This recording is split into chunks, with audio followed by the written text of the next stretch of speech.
I'm not sitting next to that woman. The words cracked through the quiet first-class cabin with enough force to make conversations stop mid-sentence and coffee cups freeze halfway to waiting lips.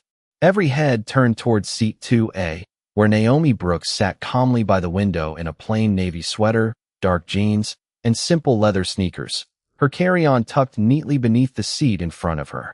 She didn't wear a designer logo. She didn't wear diamonds. She carried no assistant, no security detail, and no hint that she belonged anywhere except exactly where her boarding pass had assigned her. Across the aisle stood Victoria Hayes, a well-dressed white passenger in her late 50s whose face tightened with visible disgust as she pointed toward Naomi without lowering her voice. I'm not spending 5 hours sitting beside her. Move me or move her. The flight attendants exchanged uncertain glances before offering polite smiles that couldn't hide the tension spreading through the cabin like a gathering storm.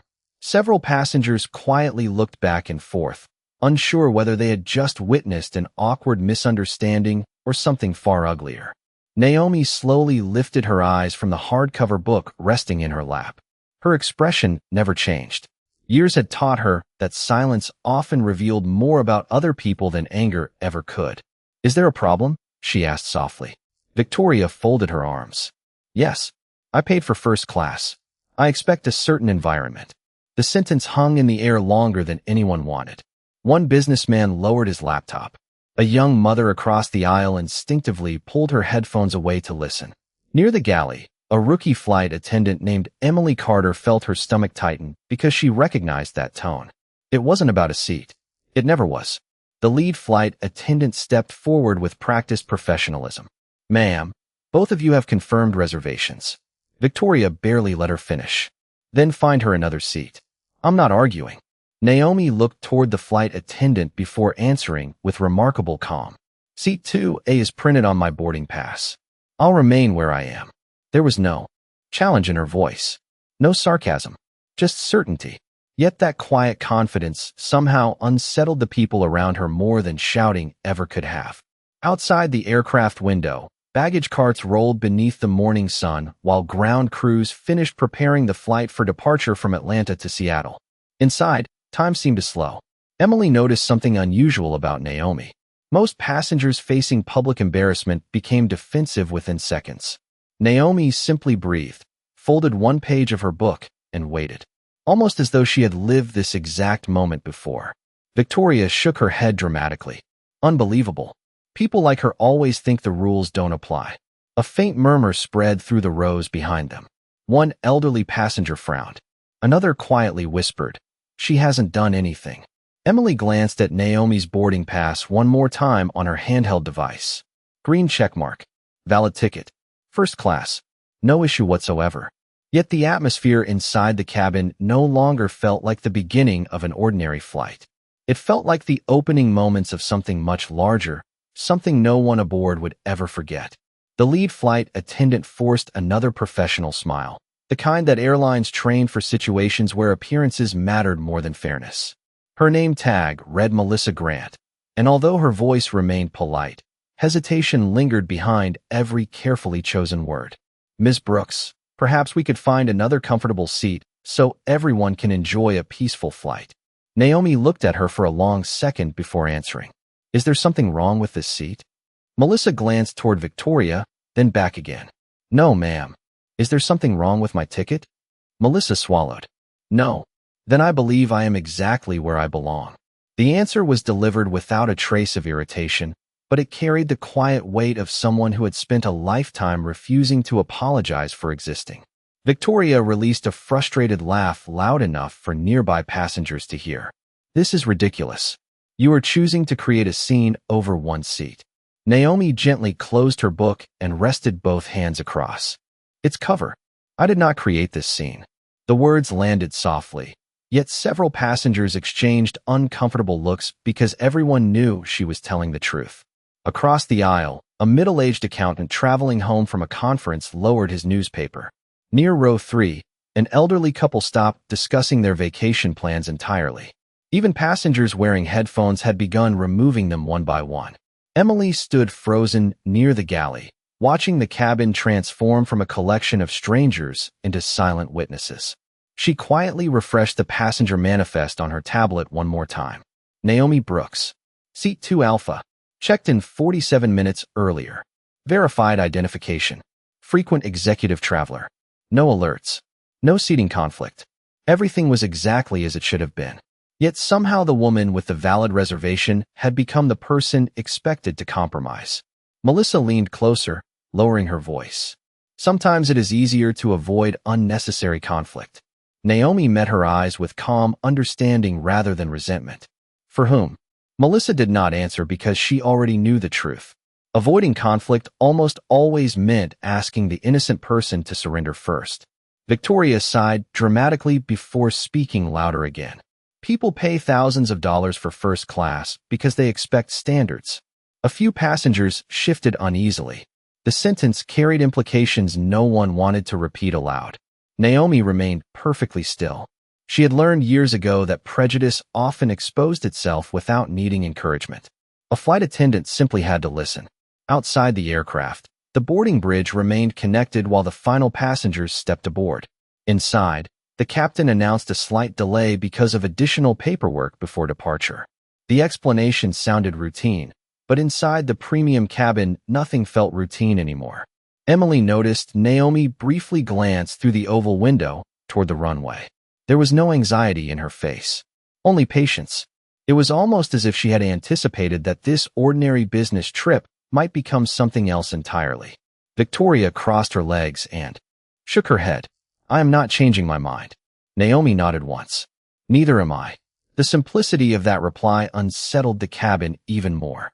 There was no argument left to have, only a decision waiting to be made. Melissa quietly stepped into the forward galley and reached for the interphone.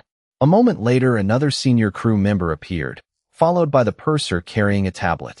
Their expressions suggested they expected a difficult passenger. Instead, they found a woman sitting quietly beside the window, holding a closed book on her lap, while someone else demanded she disappear. For the first time that morning, the crew began realizing the problem was not sitting in seat 2 Alpha. It was standing beside it. The purser, Daniel Mercer, stepped into the aisle with the measured confidence of someone accustomed to resolving disagreements before they reached the captain. His tailored uniform was immaculate, and his expression suggested he believed every problem had a simple solution. He stopped beside seat 2 Alpha and offered Naomi a courteous smile. Good morning, Ms. Brooks. I understand there has been a misunderstanding. Naomi looked up calmly. There has been a decision made by another passenger. I have simply declined to make it mine. Daniel paused for a moment before turning toward Victoria. Ma'am, every passenger is entitled to the seat assigned on their boarding pass. Victoria answered without hesitation. Then I expect you to move me because I refuse to sit beside her. Daniel nodded slowly. Unfortunately, first class is completely full today. Victoria's voice became sharper. Then move her into another cabin. The words echoed across the front of the aircraft, drawing even more attention from passengers who had hoped the situation would quietly disappear. Daniel turned back toward Naomi. Would you be willing to accept a complimentary upgrade package on a future flight if we relocate you today? Naomi's eyes remained steady. Are you asking me to surrender my assigned seat because another passenger objects to my presence? Daniel hesitated. I am asking whether you would consider helping us resolve the situation. Naomi answered with the same quiet certainty she had shown since boarding. Respectfully, I am not the situation. Silence settled over the cabin once again. Emily watched Daniel struggle to find words that sounded fair even to himself. Across the aisle, the elderly couple exchanged disappointed glances. The businessman closed his laptop entirely, no longer pretending to work. Several passengers had discreetly lifted their phones, not recording openly, but holding them ready in case events continued to unfold. Victoria leaned toward Daniel and lowered her voice just enough to sound confidential while remaining loud enough for nearby passengers to hear every word. You know exactly what I mean. Some people simply do not fit the atmosphere of first class. Emily felt her face grow warm. Melissa stared toward the floor. Daniel inhaled slowly before speaking again. Ma'am, we do not make seating decisions based on personal opinions. Victoria folded her arms. Then perhaps your captain will. Only moments later the cockpit door opened. and Captain Richard Collins stepped into the cabin wearing the composed expression of a veteran pilot determined to protect his departure schedule. He listened quietly as Daniel summarized the dispute in careful language that avoided repeating the most offensive remarks. Richard glanced first toward Victoria, then toward Naomi. "Ms. Brooks, I understand you have declined an alternative seat." Naomi nodded once. "Because there is no reason for one." Richard maintained his professional tone. "Delays affect everyone on board. Sometimes flexibility benefits the entire flight." Naomi answered without raising her voice. "Flexibility should not be requested only from the person who has done nothing wrong." The captain looked around the cabin and immediately realized every nearby passenger had become an observer. Whatever decision came next would not disappear when the aircraft landed. Emily noticed something else. Naomi never once defended her career, her finances, or her right to occupy the seat. She defended only the principle itself. That quiet restraint carried more authority than any raised voice could have achieved. As Richard considered his next words, a notification appeared on the purser's tablet requesting assistance from the gate supervisor. Daniel quietly acknowledged it, and within moments another airline representative was walking down the jet bridge toward the aircraft. Instead of calming down, the situation was growing larger with every passing minute, and the flight that had been scheduled to leave on time now stood perfectly still, waiting for someone to decide whether fairness would outweigh convenience. Gate Supervisor Karen Mitchell stepped onto the aircraft with a tablet tucked beneath one arm and the brisk confidence of someone who expected to solve a routine boarding delay in less than 2 minutes. The moment she reached the first-class cabin, she sensed that this was no routine delay. No one was speaking. Every face seemed fixed on the same row. Every pair of eyes waited for the next sentence. Daniel quietly summarized the situation while Karen listened without interruption. She then turned toward Naomi. "Good morning, Ms. Brooks. I am Karen Mitchell with Airport Operations. I understand there has been a disagreement regarding seating." Naomi nodded politely. "There has been a disagreement regarding my existence in this seat, not the seating assignment itself." Karen glanced down at her tablet. "Seat 2 Alpha. Verified. Ticket valid. Boarding complete. No operational issue." She looked back at Victoria. "Ma'am, this passenger has every right to remain in her assigned seat." Victoria released an impatient sigh. "Then your airline needs to rethink what it calls customer service." Karen answered carefully.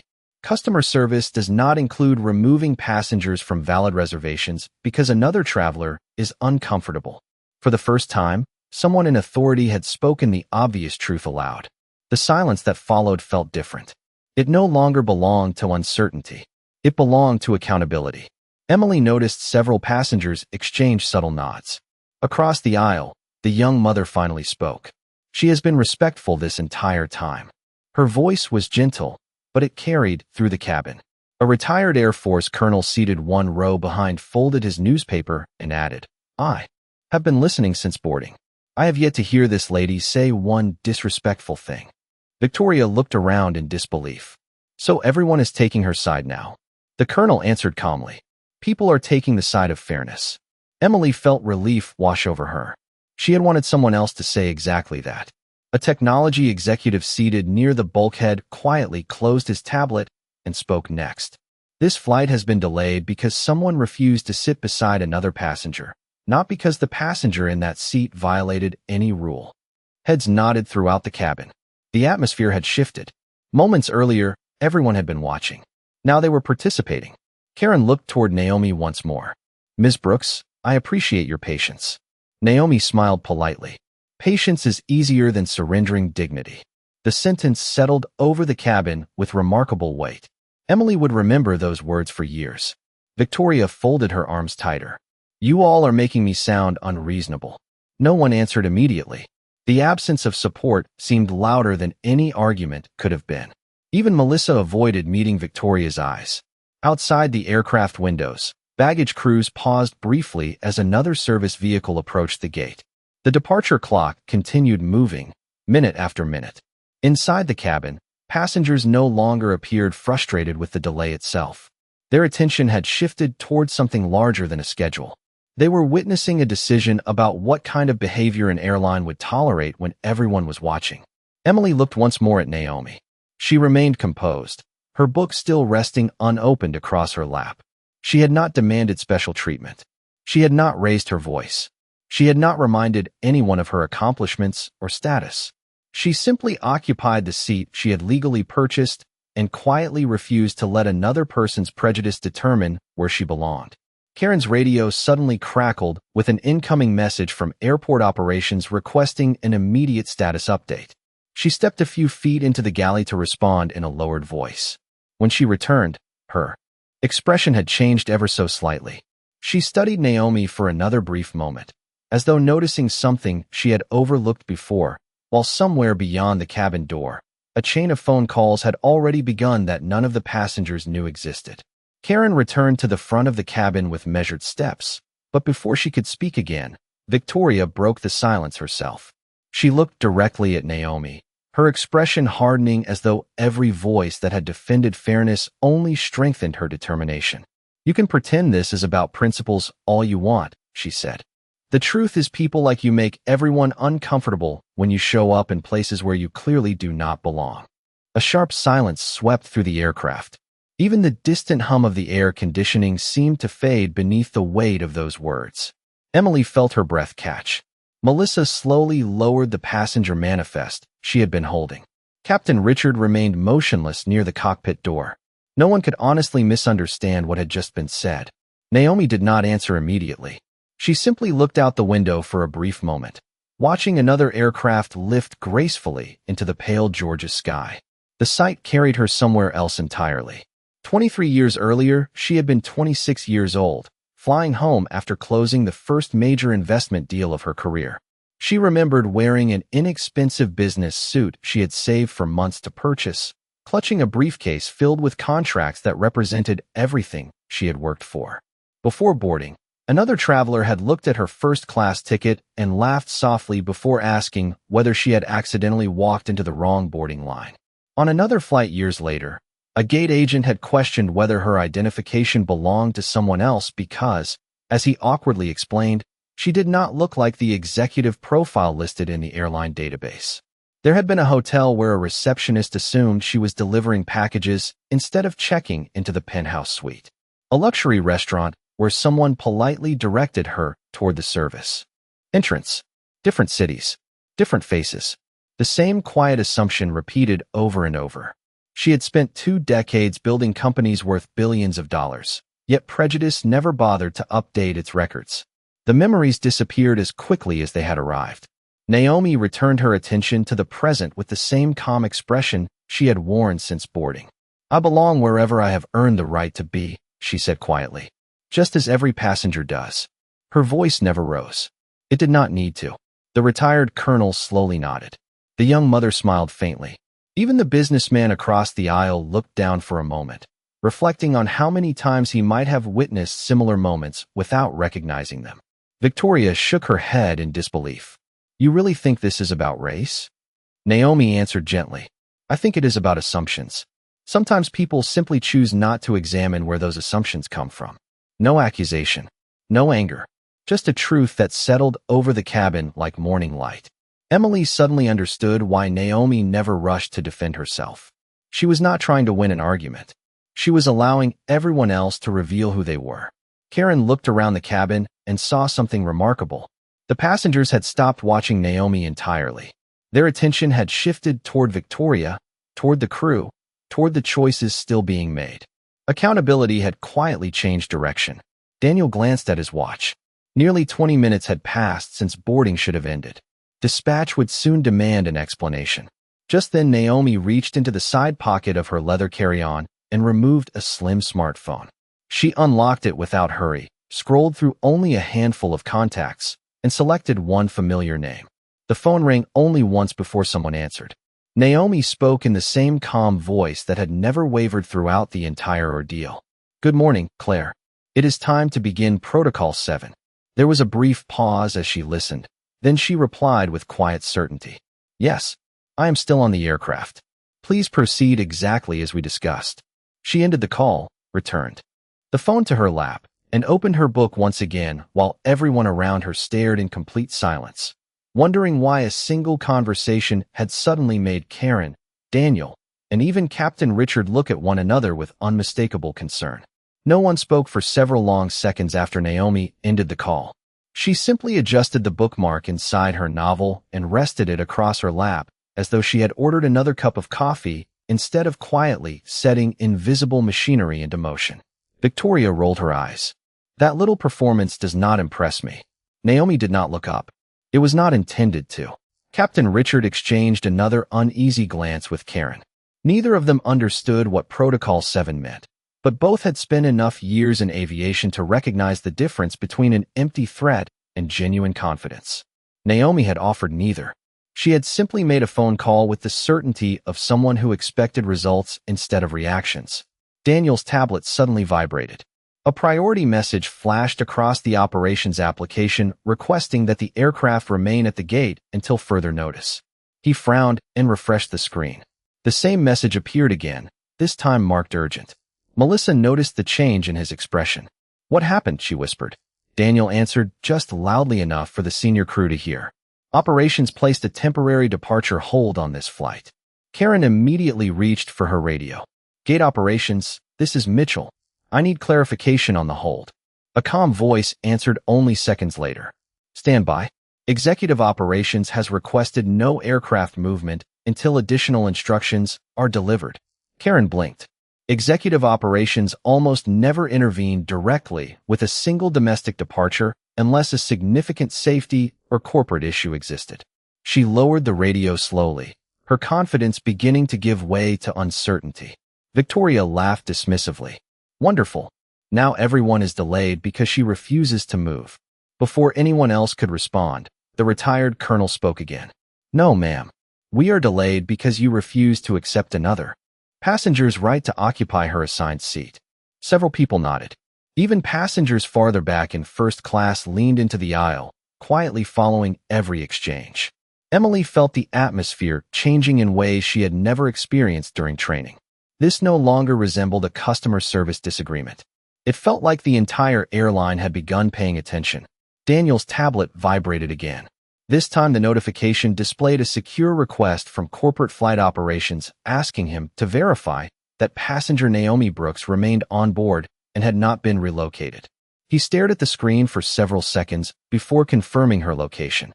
Almost immediately another message appeared. "Maintain current passenger seating. Await executive contact." Daniel felt a chill move through him. He had never received instructions written with that level of precision. Karen noticed his expression. "What does it say?" Daniel quietly turned the screen toward her. She read every word twice. Neither of them spoke afterward. Captain Richard stepped closer. "Is this coming from headquarters?" Daniel nodded. "Directly." Richard frowned. "Who initiated it?" Daniel slowly shook his head. "It does not say." Across the aisle, Naomi calmly turned another page in her book without appearing interested in the growing confusion surrounding her. She neither smiled nor watched the crew whisper among themselves. She simply waited. Emily realized something remarkable.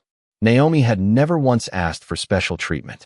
She had never demanded a manager, threatened legal action, or announced who she was. Every development unfolding around the aircraft had originated somewhere beyond the cabin, triggered by nothing more than one quiet telephone call. Karen's radio came alive once again. "Mitchell, remain at the aircraft. Senior executives are arriving at the gate. Repeat, do not close the boarding door until instructed." Her eyes widened slightly. Senior executives did not come to departure gates over ordinary customer complaints. Victoria noticed the sudden silence among the crew and folded her arms with less confidence than before. For the first time since boarding, uncertainty appeared on her face instead of certainty. She looked toward Naomi, expecting some hint of satisfaction, but found only the same composed woman reading quietly beside the window while, beyond the aircraft door, footsteps and decisions were moving steadily closer. The boarding door remained open as quiet footsteps echoed across the jet bridge. Every member of the cabin crew instinctively turned toward the entrance. Two senior executives in dark business suits stepped aboard without greeting the passengers. Behind them walked the airline's Vice President of Flight Operations, Thomas Reynolds, accompanied by the Director of Corporate Compliance, Claire Donovan. Their arrival silenced even the faint whispers drifting through first class. Captain Richard immediately stepped forward. "Good morning, sir. We have a seating dispute that has delayed departure." Thomas raised one hand gently before Richard could continue. "We are already aware." His answer was calm, but the confidence behind it changed the atmosphere inside the aircraft. Claire's eyes moved through the cabin until they rested on seat 2 Alpha. The moment she saw Naomi Brooks, her expression softened with unmistakable respect. She walked directly toward her, stopping beside the window seat. "Good morning, Ms. Brooks," Claire said warmly. "I apologize for the delay." Naomi closed her book and smiled politely. "Good morning, Claire." Nothing more needed to be said. That brief exchange landed with the force of thunder inside the silent cabin. Daniel stared without blinking. Karen's tablet slipped slightly in her hands before she caught it. Captain Richard looked from Claire to Naomi and back again, as though trying to assemble pieces of a puzzle that no longer fit the story he believed only minutes earlier. Victoria frowned. "Who exactly is she?"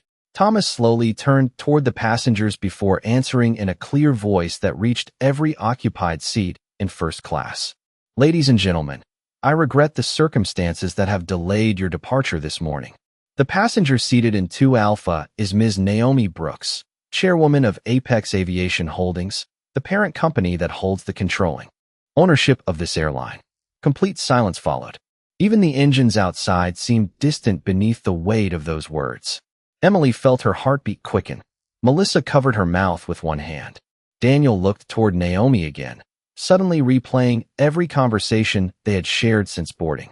Victoria's confidence disappeared so quickly that it almost looked unreal. That cannot be right," she whispered. Claire calmly produced a company identification credential bearing Naomi's name and executive title before returning it to her. There was no dramatic gesture, no triumph, only quiet confirmation. Thomas looked toward the crew. Ms. Brooks boarded this flight as part of an unannounced executive service review authorized by the board of directors. Her travel itinerary was intentionally confidential. Captain Richard's face grew pale. Karen slowly lowered her radio. Emily finally understood why Naomi had never argued about her achievements. She had not needed recognition to know her own worth. Thomas continued. "The purpose of this review was to observe the customer experience exactly as any ordinary passenger would experience it." His eyes moved across the crew with measured disappointment. What occurred instead was the repeated suggestion that a passenger with a valid ticket surrender her assigned seat because another traveler objected to her presence.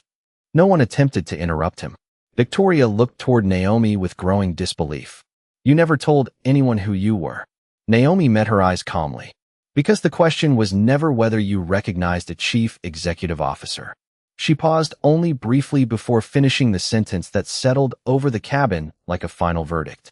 "The question was how you chose to treat someone you believed was simply an ordinary black woman." No one looked away. Every passenger, every crew member, every manager remained perfectly still, because in that single moment everyone understood the real test had never been about status, wealth, or authority. It had always been about character. No applause followed the revelation. The silence carried far more weight. Thomas Reynolds looked toward Captain Richard before speaking with measured precision. "Effective immediately, this aircraft will not depart until corporate compliance completes its preliminary review." A quiet wave of surprise moved through the cabin. Daniel lowered his eyes. Melissa stood perfectly still. Karen slowly removed the operations tablet from beneath her arm, as though it had suddenly become much heavier. Victoria stared toward the open boarding door in disbelief.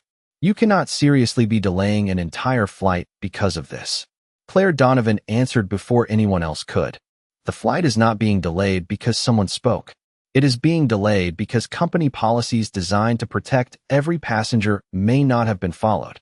Naomi remained seated by the window, her hands resting calmly on the closed book in her lap. She neither celebrated nor condemned anyone. She simply watched people confront the consequences of choices they had made in full view of dozens of witnesses. Thomas turned toward the flight crew. Captain Collins, Purser Mercer, Lead Flight Attendant Grant, and Gate Supervisor Mitchell, please remain available for individual interviews before continuing any flight duties. None of them argued. Captain Richard gave a slow nod. Understood. His voice carried none of the certainty it had only minutes earlier. Claire received another message on her phone and looked toward Naomi. The board has approved your recommendation. Naomi acknowledged her with a slight nod. Thank you. Thomas then addressed the passengers. Ladies and gentlemen, another aircraft and replacement crew are being prepared. Those who wish to continue their travel today will be rebooked automatically with priority boarding and full compensation for the inconvenience. Several passengers quietly accepted the announcement with understanding. The retired Air Force colonel leaned back in his seat and said softly, "That seems fair." The young mother smiled in agreement. The businessman who had closed his laptop earlier nodded once and added, "Better to fix the problem than pretend it never happened." Emily stood near the galley absorbing every word. She realized this was not about punishing one difficult interaction. It was about deciding what kind of company people deserve to trust. Victoria finally turned toward Naomi, her confidence completely gone. "I never knew who you were." Naomi answered with the same steady voice she had carried from the beginning. "That was never information you needed in order to treat me with respect." Victoria looked down at the floor. No reply came. There was nothing left to defend. Thomas quietly instructed airport personnel to begin assisting passengers with the transfer process, while Claire coordinated the corporate review.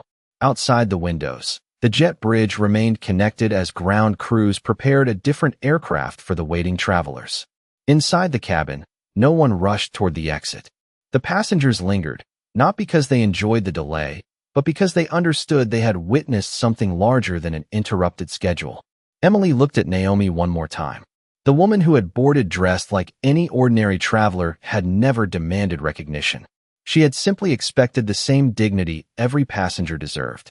That expectation had exposed weaknesses no executive report could ever reveal.